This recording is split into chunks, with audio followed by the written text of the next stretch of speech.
Well, Michelle Grattan, good morning. Good morning.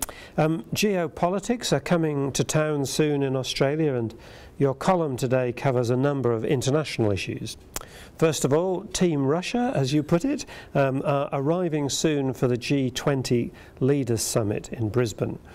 Tony Abbott now says he won't be disrupting the meeting by raising with President Putin the MH17 crash and its aftermath. It seems that other leaders wouldn't support him doing that.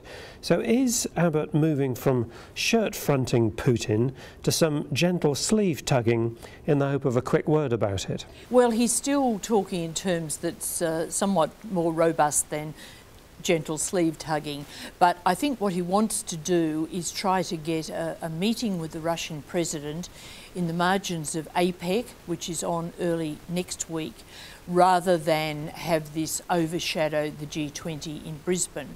Now, this is a sensible strategy because Australia wants other issues to dominate, obviously, the coverage at the G20 weekend, not a row between President Putin and Tony Abbott.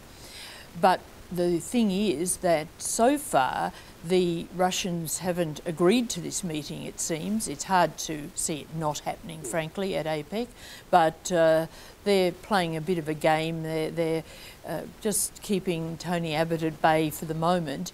And so he's saying, well, he's determined to have this conversation. If necessary, it'll be on the sidelines of the G20, but preferably at APEC. President Xi of China is also to be here and will be addressing Parliament on the 17th. Presumably the hope is that we'll be able to announce a free trade agreement with China, but there's only 10 days to go.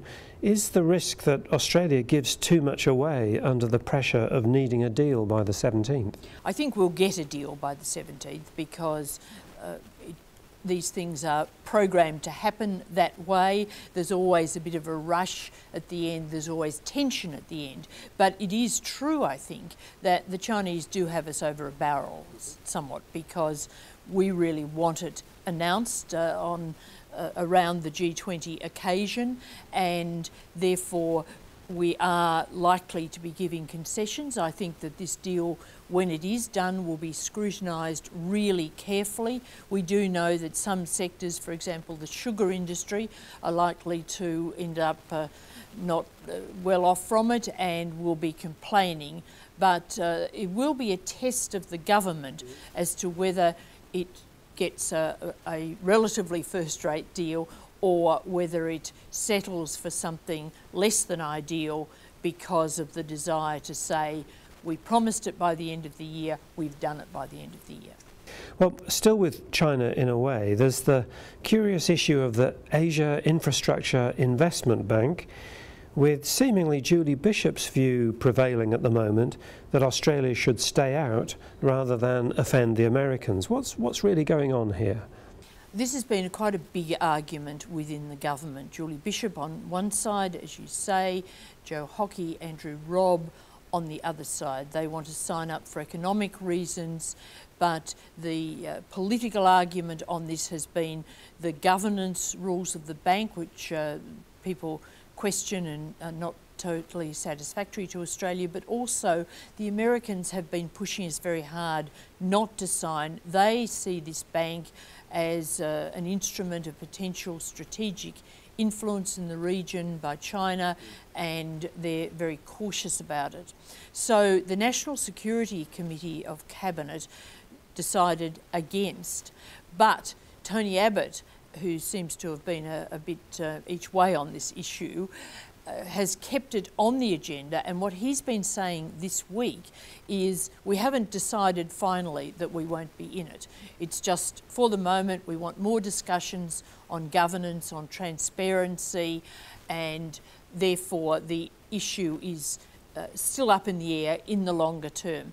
Now, partly, of course, because APEC is in Beijing and this bank is going to be formally launched this coming week, he doesn't want to sound too negative.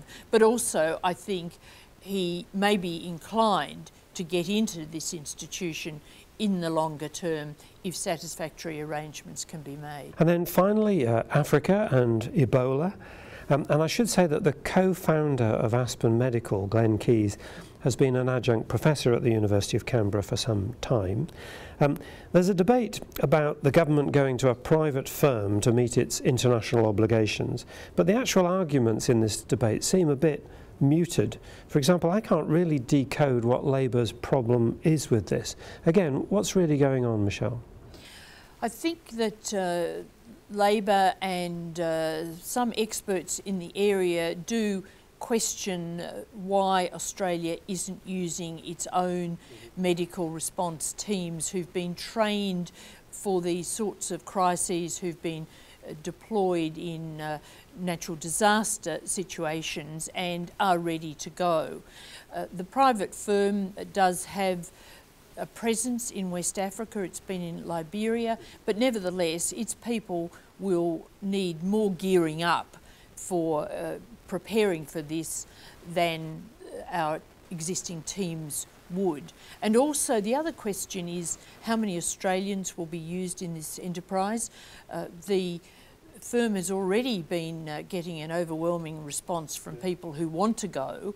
It's unclear what proportion of the staff of the field hospital that will be running will be Australians. Now, it is true that locals are being used by foreign governments who are intervening to help in this crisis, but nevertheless I think there's a bit of a feeling that maybe there won't be enough Australians, and that has been causing some questions because we do have many experts able to help. Fascinating. Thank you, Michelle. Plenty to pick up next week.